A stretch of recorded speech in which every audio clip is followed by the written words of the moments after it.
여러분 안녕하십니까? 3월 28일 굿모닝 MBN 시작합니다. 먼저 오늘의 주요 뉴스입니다. 문재인 대통령과 윤석열 당선인이 대선 19일 만인 오늘 청와대에서 만찬 회동을 합니다. 인사권과 용산 집무실 이전 문제 등 산적한 현안에 대해 이견을 좁혀 호인 전국의 실타래를 풀 수 있을지 주목됩니다. 오늘 발표될 코로나19 신규 확진자가 20만 명 안팎이 될 것으로 보이는 가운데 확진자 수가 완만한 감소세를 보이고 있습니다. 하지만 고령층 등 고위험군의 확진이 늘고 사망자와 위중증 환자 수도 계속 증가하고 있는데 정부는 오늘 코로나19 유행 예측치를 발표합니다. 북한이 대륙간 탄도미사일 ICBM 시험 발사에 이어 4년 전 폭파했던 풍계리 핵실험장을 복구하는 정황이 포착된 걸로 전해집니다. 이르면 다음 달에 북한이 7차 핵실험을 감행할 가능성도 제기됩니다. 우크라이나 동부 돈바스 지역의 친러 분리주의 반군이 러시아 연방 가입을 위한 주민투표를 조만간 할 것으로 알려졌습니다. 우크라이나 정부는 러시아가 한반도처럼 우크라이나를 둘로 쪼개려 한다고 비난하고 대신 중립국화 논의는 가능하다고 밝혔습니다. 오늘은 전국이 대체로 맑은 가운데 서울의 아침 기온이 2도까지 내려가는 등 전국이 영하 4도에서 영상 6도로 쌀쌀하겠습니다. 한낮에는 기온이 크게 올라 일교차가 10도 이상 벌어지고 해안가를 중심으로는 바람도 강하게 불 전망입니다. 문재인 대통령과 윤석열 대통령 당선인이 오늘 오후 6시 청와대 상춘제에서 회동합니다. 지난 9일 대선이 끝난 지 19일 만으로 역대 대통령과 당선인 가운데 만나기까지 가장 오랜 시간이 걸렸습니다. 조창훈 기자입니다. 문재인 대통령과 윤석열 당선인이 오늘 오후 청와대에서 대선 뒤 첫 만남을 갖습니다. 양측은 어제 오전 브리핑을 열어 회동 개최를 동시에 발표했습니다. 문재인 대통령과 윤석열 당선인은 3월 28일 오후 6시 청와대 상춘제에서 만찬을 겸해 만나기로 했습니다. 회동은 문 대통령이 가급적 이른 시일 내에 만났으면 한다고 다시 한번 제안하고 윤 당선인이 응답하면서 전격 성사됐습니다. 윤석열 당선인은 국민의 걱정을 덜어드리는 게 무엇보다 중요하다면서 의제 없이 만나 허심탄회하게 대화하자고 화답을 했습니다. 회동 자리에는 유영민 대통령 비서실장과 장제원 당선인 비서실장이 각각 배석합니다. 양측은 정해진 의제는 없다는 입장이지만 대통령 집무실 용산 이전과 인사권, 이명박 전 대통령 사면 문제 등이 테이블 위에 오를 전망입니다. 이번 회동은 대선 19일 만에 열리는 것으로 양측은 지난 16일 만나려 했다가 감사위원 인사 문제 등으로 충돌해 신경전을 이어왔습니다. MBN 뉴스 조창훈입니다.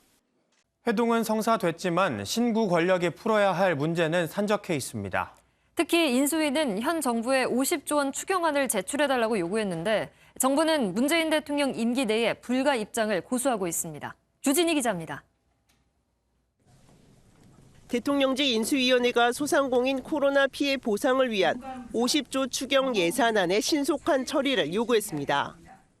현 정부에서 추경안이 국회에 제출되기를 강력하게 요청합니다. 불가피한 경우라면 새 정부가 출범하면서 바로 국회에 요청될 수 있도록 소상공인에게 최대 5천만 원의 손실 보상금을 지급하겠다는 윤석열 당선인의 공약을 실천하기 위해서입니다. 다만 기획재정부는 문재인 정부에서 당장 추경은 힘들다는 입장을 고수하고 있습니다. 35조 50조를 얘기를 하고 있는데 그런 정도 규모는 저는 수용하기가 어렵다는 말씀을 명백히 드립니다. 올해 집행이 어려워진 예산을 줄여서 지출 구조 조정을 해야 하는데 현재는 한창 예산이 집행 중이라 어떤 사업을 줄일지 판단이 어렵다는 이유로 전해집니다.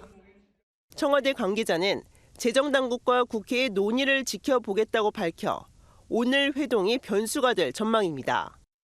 이런 가운데 인수위는 중앙선거관리위원회가 6일 지방선거를 앞두고 오해의 소지가 있다며 간담회 요청을 거절했다고 밝혔습니다. 확진자들에 대한 준비 부실 때문에 국민적 비판도 많았고 의견을 나누고자 했는데 인수위는 선관위의 부실한 선거 관리와 관련해 감사원이 지방선거 이후 감사 계획을 보고했다고 밝혔습니다. MBN 뉴스 주진희입니다.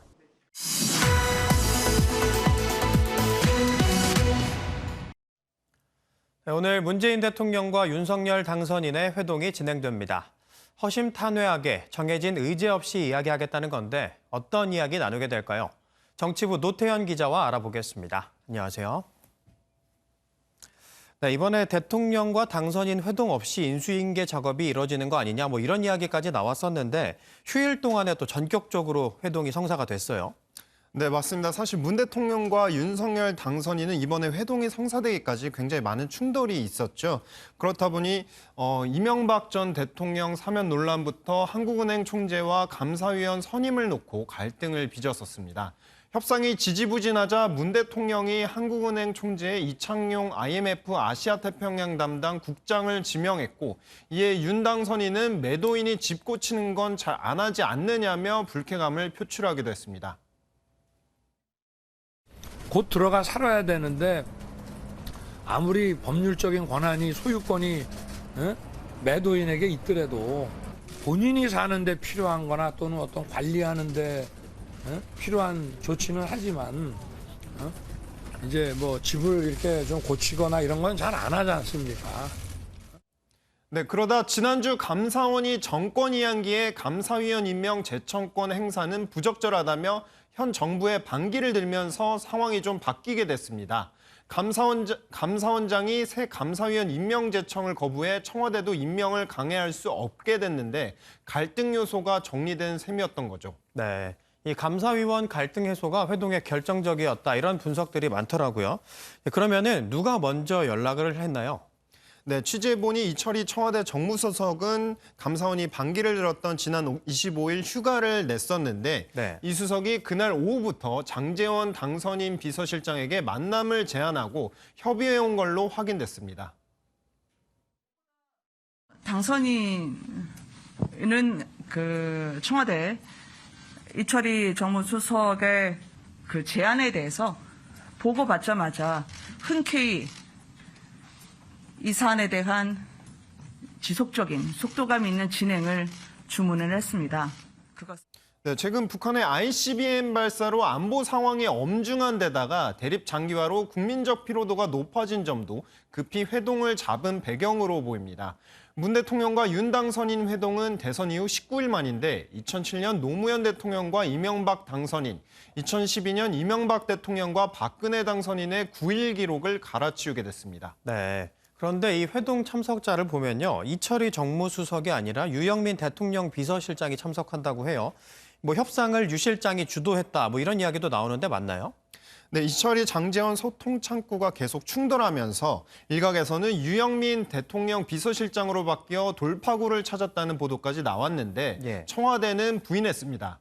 모든 협의는 이철희 수석이 한 게 맞고 회동에 유영민 실장이 참석하기로 한 건 독대가 아닌 2+2 회동으로 장제원 당선인 비서실장이 나오는 만큼 자격을 맞췄다는 설명입니다. 청와대 핵심 관계자는 유영민 실장이 참석하는 건 당선인에 대한 예우 차원이라 밝혔고요. 또 청와대 관계자는 단독 회동에서 2+2 회동으로 바뀐 건 그동안 여러 차례 충돌이 있었던 만큼 부드러운 분위기를 만들기 위한 조치라고 해석했습니다. 네. 우여곡절 끝에 드디어 어쨌든 오늘 만나게 됩니다. 현안이 산적한데 대통령과 당선인 무슨 이야기 나눌까요? 우선 그간 논의되던 오찬이 아니라 만찬으로 바뀐 점을 짚어보면 시간 제한 없이 축하 인사부터 현안 논의까지 다양한 대화를 나누겠다는 취지로 해석됩니다. 앞서 노무현 대통령과 이명박 당선인은 2007년 만찬 회동을 하며 2시간 10분 동안 만난 바 있습니다. 논의될 현안으로 정치권이나 언론은 이명박 전 대통령 사면과 용산 이전 문제에 관심이지만 실제 우선순위에선 밀릴 것으로 보입니다. 인수위 핵심 관계자는 MBN과의 통화에서 최근 윤 당선인 입에서 용산이라는 얘기는 거의 못 들었다 이렇게 설명했습니다. 그러면서 윤 당선인은 50조 원 2차 추경과 방역 등 민생 문제와 북한 ICBM과 우크라이나 등 대외 문제 두 가지를 화두로 꺼낼 수 있다고 예상했습니다. 사면은 애당초 저희들이 만남에 있어서 그 문제 때문에 만나고 안 만나고 하는 문제하고는 별개였다고 미리 제가 말씀을 드렸었어요. 네, 그리고 오늘 회동이 용산 이전 예비비 처리 권한이 있는 국무회의 하루 전날 열리다는 점도 눈길을 끌고 있습니다. 네, 양측은 일정을 맞추다 보니 그렇게 됐다. 이렇게 설명하지만 오늘 회동에서 의견 교환이 잘 이뤄진다면 용산 예비비 문제도 급물살을 탈 것으로 보입니다. 문 대통령도 용산 이전을 반대한 게 아니라 안보 공백 문제라고 지적한 만큼 이전 문제가 정리될 때까지 가령 청와대 지하 벙커를 계속 사용한다든지 그런 접점을 찾을 수 있다는 관측도 일각에선 나오고 있습니다. 예. 이와는 별개로 당선인 측은 어제 국방부 청사 실측에 나서며 용산 이전을 위한 본격적인 준비에 들어갔습니다. 네. 오늘 약주도 한잔하면서 긴 시간 회동을 한다고 하니까 나라를 위한 속 깊은 얘기들이 좀 오갔으면 좋겠습니다. 지금까지 정치부 노태현 기자와 이야기 나눠봤습니다. 고맙습니다. 6일 지방선거를 앞두고 더불어민주당의 고심이 깊습니다. 당장 서울시장 후보의 구인난을 겪으면서 송영길 전 대표 차출론이 나오고 있는데요. 이준석 국민의힘 대표는 4월 초까지 국민의당과의 합당을 마무리한다는 계획입니다. 김도형 기자입니다. 6일 지방선거가 다가오고 있지만 더불어민주당은 당장 서울시장 후보부터 구인난을 겪고 있습니다. 대선 패배 이후 이어지는 선거다 보니 선뜻 출사표를 던지는 인물이 없습니다. 저는 결코 쉽지 않은 상황인 것은 분명합니다. 대통령 선거를 패배한 상황에서 어떤 이 절박함으로 공천을 하느냐를 가장 눈여겨보지 않을까. 박영선 전 장관과 우상호 의원도 불출마로 가닥을 잡으면서 당 안팎 개선 송영길 전 대표가 나와야 한다는 목소리가 나오고 있습니다. 이수진 의원은 인천시장을 지낸 5선 의원이며 대선까지 지휘한 부족함 없는 후보라며 송 전 대표가 나서야 한다고 주장했습니다. 이용빈 의원도 윤석열 정부에 맞서 서울을 지킬 적임자라고 밝히며 송 전 대표 차출을 적극 검토해야 한다고 밝혔습니다. 이런 가운데 국민의힘도 지방선거 공천을 앞두고 국민의당과의 합당을 서두르고 있습니다. 저희는 큰 장애는 없다 봅니다. 결국 저희가 합의한 대원칙들에 따라 가지고 이 협상을 진행하면은 4월 초쯤에는 무리 없이 합당. 앞서 이 대표는 지난 24일 안철수 대표와 만나 양당 합당 논의를 위한 실무협상단을 꾸리기로 합의했습니다. MB 뉴스 김도형입니다. 한 주의 시작인 오늘 꽃샘추위가 찾아오면서 일교차가 크게 벌어지겠는데요. 자세한 날씨는 기상센터 연결해 알아보겠습니다. 정리은 캐스터, 날씨 전해주시죠. 네, 오늘 아침 공기가 꽤 차갑습니다. 내륙을 중심으로는 영하권의 추위도 보이고 있는데요. 서울이 2.9도, 제천이 영하 2.5도, 광주도 영하 0.7도로 어제보다 낮습니다. 그래도 한낮에는 기온이 크게 올라서 서울이 14도, 제천 13도, 대구, 광주도 16도로 어제와 비슷하겠습니다. 들쑥날쑥한 기온 변화에 건강관리 잘해주시기 바랍니다. 오늘 중부지방은 고기압의 영향을 받으면서 파란 하늘 드러나겠고요. 남부지방은 가끔 구름 많겠습니다. 현재 기온 살펴보겠습니다. 서울이 2.3도, 청주가 1.8도, 안동 영하 0.7도, 부산 7.4도로 어제보다 1에서 5도가량 낮게 출발하고 있습니다. 한낮에는 강릉이 13도, 대전 15도, 대구와 창원이 14도까지 오르겠습니다. 날씨였습니다. 국회 외교통일위원회가 오늘 오후 북한의 대륙간 탄도미사일 발사와 관련해 정부의 긴급 현안 보고를 받습니다. 외교부 장관과 통일부 장관이 출석한 가운데 오늘 회의에서는 최근 도발 수위를 높여가는 북한과 이에 따른 정부 대응 등이 논의될 예정입니다. 볼로디미르 젤렌스키 우크라이나 대통령이 5차 평화협상을 앞두고 돈바스 문제도 타협할 수 있다고 러시아 언론과 인터뷰한 것으로 전해졌습니다. 영토 문제는 양보할 수 없다던 강경한 태도에서 한 발짝 물러난 것으로 보입니다. 전민석 기자가 보도합니다. 볼로디미르 젤렌스키 우크라이나 대통령이 친러 분리주의 반군이 장악한 돈바스 지역 문제에 대해 러시아와 타협도 고려하고 있다고 로이터 통신이 전했습니다. 러시아 언론과의 화상 인터뷰에서 나온 발언입니다. 크림반도와 돈바스 등 영토 문제에 대해선 양보의 여지가 없다던 기존 입장에서 한 발짝 물러난 셈입니다. Розмова має бути серйозною, український суверенітет має бути гарантований, територіальна цілісність України має бути забезпечена. Тобто умови повинні бути справедливими, а інших український народ просто не прийме. 앞서 돈바스의 칠러 분리주의 반군 세력 루한스크 인민공화국이 러시아와 합병을 위한 국민 투표를 공언하자 В ближайшее время на территории республики будет проведен референдум, на котором народ выскажет свое абсолютное, реализует свое абсолютное конституционное право и выскажет свое мнение по поводу вступления в Российскую Федерацию. 우크라이나 정보 당국은 남북한처럼 우크라이나를 분단시키려는 의도라며 크게 비난한 바 있습니다. 젤렌스키 대통령은 러시아가 요구한 우크라이나의 중립국화에 대해서도 논의할 수 있다고 말했습니다. 다만 중립국화는 제3자에 의해 보장되고 국민투표로 결정돼야만 한다는 조건을 걸었습니다. 우크라이나와 러시아 대표단은 이르면 현지 시간 28일 터키에서 만나 제5차 평화협상을 진행할 예정입니다. 양측은 앞서 4차례 회담에서 민간인 대피를 위한 인도주의적 통로 개설이나 우크라이나의 나토 가입 시도 철회해서 이견을 좁혀왔습니다. MBN 뉴스 전민석입니다. 푸틴 러시아 대통령을 향한 바이든 미국 대통령의 거친 발언에 대해 백악관이 연일 해명에 나서고 있습니다. 의도라는 해석과 실수라는 분석도 나오는데요. 워싱턴 특파원 연결해 자세한 내용 들어보겠습니다. 최중락 특파원.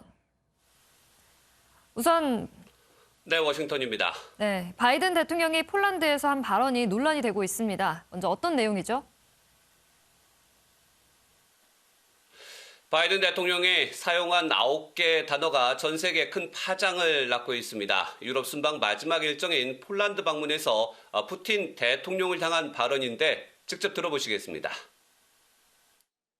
For God's sake, this man cannot remain in power. 다른 나라 정상을 향해 더는 권력을 유지해선 안 된다. 그런 의미에 따라서는 정권 교체라는 해석도 가능합니다. 러시아 즉각 반발했습니다. 크렘린궁 대변인은 바이든이 결정할 일이 아니다. 러시아 대통령은 러시아인이 선출할 것이라고 경고했습니다. 바이든 대통령의 최근 푸틴을 향한 발언, 수위가 점점 자극적인 양상으로 흘러가고 있습니다. 지난 16일에는 푸틴을 향해 전쟁 범죄자라고 규정한 이후에 17일에는 살인 독재자, 그리고 26일에는 도살자로까지 표현하기도 했습니다. 그렇다면 바이든 대통령의 이러한 발언은 실수인가요? 아니면 어떤 전략적 의도로 봐야 할까요? 일단 백악관은 바이든 대통령의 발언에 대해서 정권 교체 의도로 발언한 것은 아니었다. 이렇게 별도 성명 자료를 내기도 했습니다. 일각에서는 폴란드를 방문한 바이든 대통령이 러시아가 우크라이나 서부 폴란드 인근까지 공격하면서 격앙됐을 것이다. 이런 해석도 내놓고 있습니다. 비슷한 실수로 해석되는 경우는 또 있었습니다. 폴란드에서 미군 장병을 만난 자리에서 우크라이나 주민들의 결사 항전을 지켜 세우면서 현장에 가면 볼 수 있을 것이다. 이렇게 말했습니다.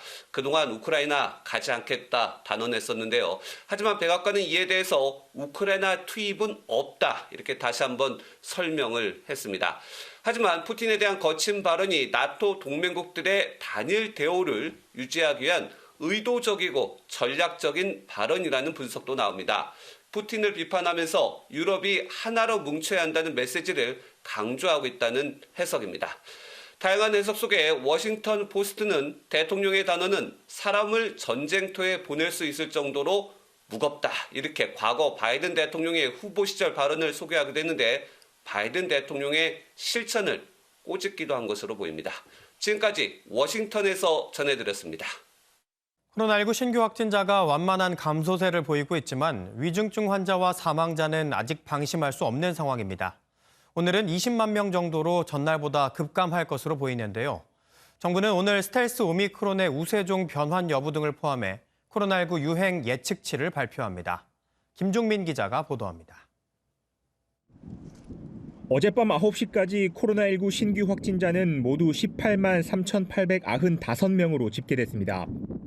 전날 같은 시간 집계치인 31만 49명보다 대폭 줄었는데 휴일 효과를 고려하더라도 감소폭이 큽니다. 오늘 0시 기준으로 발표될 신규 확진자는 20만 명 안팎이 될 것으로 보입니다. 지난주 목요일 정도 62만 정도가 거의 정점에 오지 않았나 감소세로 전환됐다 볼 수가 있다는 말씀입니다. 하지만 기존 오미크론 변이보다 전파력이 강한 것으로 알려진 BA2. 스텔스 오미크론 확산이 확산세의 변수로 남아 있습니다. 국내 점유율이 40%를 넘은 데 이어 우세 종화를 앞두고 있어 정점이 길어질 수 있다는 우려도 나오고 있습니다. 주말과 휴일 사이 위중증 환자도 1,200명대로 20일 연속 4자릿수에 사망자 수도 282명으로 3자릿수인 만큼 긴장을 늦추긴 아직 이릅니다. 중환자 관리에서 치료제를 얼마나 조기에 적절하게 투여하는 것이 관건이라고 생각합니다. 정부는 오늘 스텔스 오미크론의 확산세를 포함한 향후 유행 예측치를 발표합니다. 또 사적 모임 최대 8명과 다중이용시설의 영업시간을 밤 11시까지로 제한한 현행 사회적 거리 두기가 이번 주말 종료되는 상황에서 방역당국이 완화 결정을 내릴지도 주목됩니다. MBN 뉴스 김종민입니다. 중국 상하이시가 어젯밤 SNS를 통해 도시를 단계적으로 봉쇄한 뒤 2천만 명에 달하는 시민에 대해 코로나19 전수검사를 한다고 밝혔습니다. 도시 동쪽 지역은 오늘 오전부터 나흘간 봉쇄하고 나머지 지역은 다음 달 1일 오전부터 나흘간 봉쇄하는 일정으로 전수검사가 진행됩니다. 봉쇄구역 주민은 집에 머물러야 하며 봉쇄구역 내 기업은 공공서비스 업종을 제외하고 재택근무를 해야 하는 것으로 전해졌습니다. 어제 서울 도림동에서 오토바이가 택시와 부딪힌 뒤 상가로 돌진하는 사고가 있었습니다. 부산에서는 방화로 추정되는 불로 70대 여성이 화상을 입었고 제주 바다에서는 낚싯배가 전복돼 침몰했습니다. 휴일 사건 사고 소식 이혁재 기자입니다. 가게 유리에 나무 판자가 덧대어 있고 파손된 오토바이가 가게 앞에 서 있습니다. 어제 낮 12시 20분쯤 서울 도림동에서 직진하던 오토바이가 좌회전하던 택시와 부딪히는 사고가 발생했습니다. 지진인가라고 생각을 했는데 여기가 깨지면서 오토바이가 누워있어요. 오토바이는 인근 안경점까지 밀려왔고 충격으로 가게 유리 일부가 파손됐습니다. 사고로 오토바이와 택시 운전자가 병원으로 이송됐고 경찰은 정확한 사고 경위를 조사하고 있습니다. 소화기를 맨 소방대원들이 뿌연 연기가 가득한 집 안으로 들어갑니다. 어젯밤 9시 20분쯤 부산 당리동의 한 주택에서 불이 나 70대 여성 A씨가 전신에 2도 화상을 입었습니다. 소방당국은 A씨의 남편이 집안에서 인화성 물질을 뿌린 뒤 불을 지른 것으로 추정하고 있습니다. 소방당국은 유관기관과 합동감식을 통해 정확한 화재 원인을 밝힐 예정입니다. 어제 오후 4시 반쯤 제주 서귀포시 지귀도 인근에서 낚싯배가 높은 파도에 전복돼 침몰했습니다. 선장과 낚시객 등 배에 타고 있던 8명은 섬으로 대피했고 이 과정에서 2명이 다쳤습니다. 해경은 인근 어선을 이용해 이들을 육상으로 이송하고 자세한 사고 경위를 조사하고 있습니다. MBN 뉴스 이혁재입니다.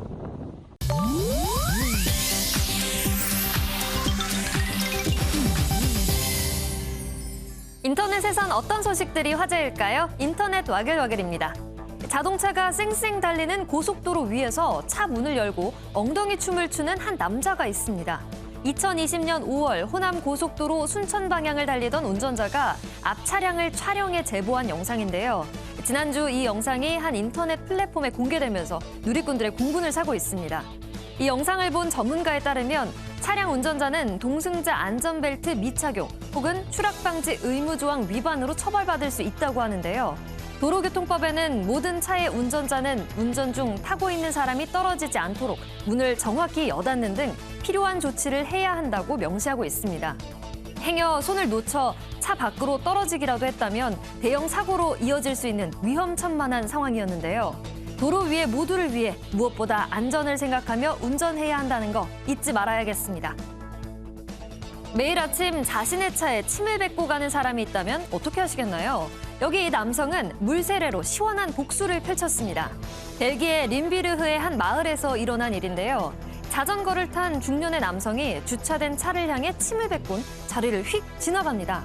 그때 앞에서 기다리고 있던 차주가 양동이에 물을 담아 이 남성에게 냅다 뿌리는데요. 차주는 중고차 업자로 자신의 집 앞 골목에 사람들에게 판매할 중고차를 주차해 둔 거라고 합니다. 그런데 얼마 전부터 자전거를 탄 남성이 계속 침을 뱉고 갔고 이 같은 복수를 생각해냈다고 하는데요. 차주는 이번 일로 자전거 탄 남성이 자신의 잘못을 깨닫길 바란다고 말했습니다. 일본 명문대학 와세다 대학교 남학생이 여성 교수로부터 강제 성관계를 당했다며 해당 교수와 학교를 상대로 손해배상 소송을 제기했습니다. 2014년 입학해 학부부터 정치경제학술원 박사과정을 받고 있는 남학생 A가 여성 지도교수 B씨와 대학을 상대로 우리나라 돈으로 7,520만 원 정도 규모의 손해배상 소송을 법원에 냈는데요. B씨가 자신을 2017년 2월부터 연인처럼 대하기 시작해 대만 출장, 해외 학회 등에 데려가 성관계를 강요했다고 주장했습니다. 이러한 관계는 이듬해 여름까지 이어졌는데 지도교수의 말을 거역하면 왕따가 된다는 생각에 거부하지 못했고 정신적으로 괴로워 극단적 선택을 생각하기도 했다고 전했는데요. 작년 3월 대학 내에서 신고했으나 받아들여지지 않았다고 합니다. 이번 소송에 대해 대학 측은 향후 조사 결과 교수의 부적절한 행동 사실이 인정되면 엄정 대처를 검토할 거란 입장을 밝혔습니다. 인터넷 와글와글이었습니다. 오는 8월 4일부터 아파트를 완공한 뒤 층간소음 차단 성능을 확인하는 층간소음 사후 확인제가 도입됩니다. 이제부터는 아파트 등 공동주택 사업자는 바닥 충격음 차단 성능을 확인하는 성능 검사를 실시해 검사기관에 제출해야 합니다. 바닥 충격음 차단 성능이 기준에 미달하는 경우 검사기관은 사업자에게 보완 시공이나 손해배상 등을 권고할 수 있습니다. 돈이 필요한 사람과 빌려줄 사람을 직접 연계해주는 P2P 투자라고 들어보셨습니까? 예금 이자보다 높아 여윳돈을 굴리려는 사람들이 몰린다고 하는데 원금 보장이 되지 않는 만큼 신중한 접근이 필수입니다. 최은미 기자입니다. 직장인 김민수 씨는 온라인 투자 연계금융 P2P 플랫폼을 통해 급전이 필요하다는 개인과 뮤지컬 공연업체에 여윳돈을 빌려줬습니다. 뮤지컬 공연업체가 만기 한 달을 앞두고 부도가 일부 손실이 생겼지만 1년간 8% 넘는 수익을 얻었습니다.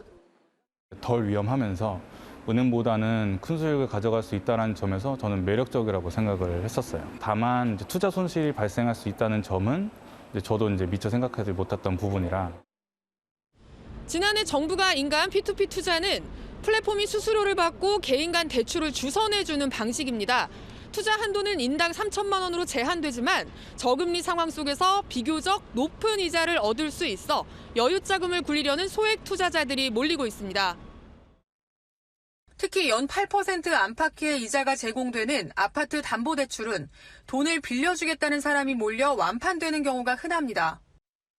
부동산 담보가 제일 안정적이다 그렇게 생각하면은 사람들이 다 몰리기 때문에 투자하기가 힘들죠. 대부분 한 30분에서 1시간 이내에 다 마감이 되더라고요. 그러나 원금 보장이 되지 않는다는 점은 명심해야 합니다. 제때 돈을 갚지 않는 연체율이 보통 1에서 3%로 제2금융권과 비슷한 수준입니다. 채무자가 돈을 갚지 못하면 담보를 팔아 자금을 회수하지만 채권 추심사가 회수 금액의 10%가량을 수수료로 가져갑니다. MBN 뉴스 최은미입니다.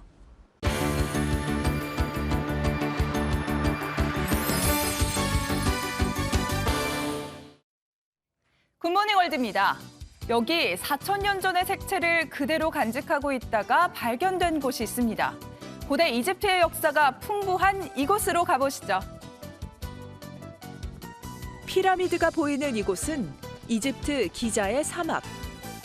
이곳에서 고대 이집트의 무덤 5개가 한꺼번에 발견됐는데요. 4,000년이란 세월이 무색하게 벽화는 선명한 빛깔을 자랑하고 있습니다. 무덤 안에는 그 주인을 묘사한 걸로 보이는 점토 인형도 있었습니다. 부장품과 벽화에 새겨진 상형 문자를 해독해 봤더니 이 무덤의 주인은 이집트 고왕국 시기의 고위 관리였다고 하는데요. 파라오의 권위에 맞먹는 위세를 자랑한 관리들이라 무덤도 아주 화려하다고 하네요. 호주에 귀엽고 사랑스런 개성을 자랑하는 데다 성격까지 좋아 인기를 얻고 있는 동물이 있습니다. 이 친구들 찾아보기 드문 품종이라고 하는데요. 어떤 모습일까요? 짧은 다리로 통통통 뛰어오는 이 친구들. 요즘 호주에서 반려동물로 인기라는 베이비돌 사우스다운 품종의 양입니다. 짧은 다리에 오밀조밀하고 앳된 얼굴이지만 다 큰 어른이라고 하는데요. 이리저리 장애물도 잘 통과하고 높은 장애물까지 폴짝 뛰어넘습니다. 희귀한 품종의 이 양은 특히 성격이 온순해서 사람이나 다른 동물들과도 잘 어울린다는데요. 다만 바라는 게 있다면 맛있는 간식과 시원한 빗질 뿐이라고 하네요. 어둑해진 런던의 골목길을 걷다 보면 해리포터, 아니 탐정 셜록 홈즈가 금방이라도 망토를 두르고 나올 것 같은데요. 런던만의 이 매력적인 분위기를 만들어내는 가스 등의 이야기 만나보시죠. 영국 런던의 유서 깊은 골목을 밝히는 노란 등불. 19세기 초 빅토리아 여왕 시대부터 설치돼 지금까지 1000여 개가 남아있는 가스등은 런던만의 독특한 분위기를 만들어 왔는데요. 그런데 최근 관리가 편하다는 이유로 가스등을 전기등으로 바꾸는 사업이 진행 중입니다. 지역 단체들이 나서 수백 년 동안 런던 거리의 일부를 밝혀온 이 가스등을 지키기 위해 노력하고 있습니다. 도시의 개성과 역사를 오롯이 담고 있는 이 가스등, 오랫동안 지켜졌으면 좋겠습니다. 지금까지 굿모닝 월드였습니다. 암벽 천재 서채현 선수가 스포츠 클라이밍 국가대표 선발전에서 당당히 1위를 차지했습니다.